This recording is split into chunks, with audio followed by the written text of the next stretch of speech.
Kembali lagi, Menteri Koordinator Bidang Politik, Hukum, dan Keamanan Menko Polhukam Mahfud MD secara resmi mengumumkan pengunduran dirinya dari Kabinet pada Rabu, 31 Januari 2024. Keputusan ini diambil sebagai langkah etis, menunjukkan komitmennya agar pejabat negara tidak menyalahgunakan jabatan dan fasilitas negara untuk kepentingan kampanye.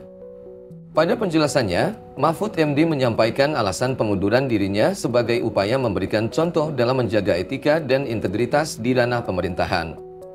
Sebelumnya, Mahfud telah mencetuskan rencana ini dalam acara Tabrak Profesor di Semarang pada 23 Januari 2024 dan saat ini ia telah menyepakati langkah tersebut dengan Gubernur Jawa Tengah, Ganjar Pranowo.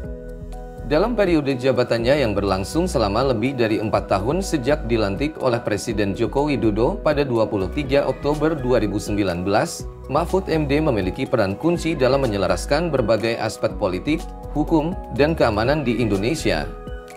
Meskipun mundur dari jabatan menteri, Mahfud tetap berkomitmen untuk memberikan kontribusi positif pada tatanan politik dan hukum tanah air. Pengunduran diri Mahfud MD juga memperkuat kesan bahwa kepemimpinan dan pengabdian kepada negara harus dijunjung tinggi, dan keputusan ini dapat menjadi presiden bagi pejabat negara lainnya.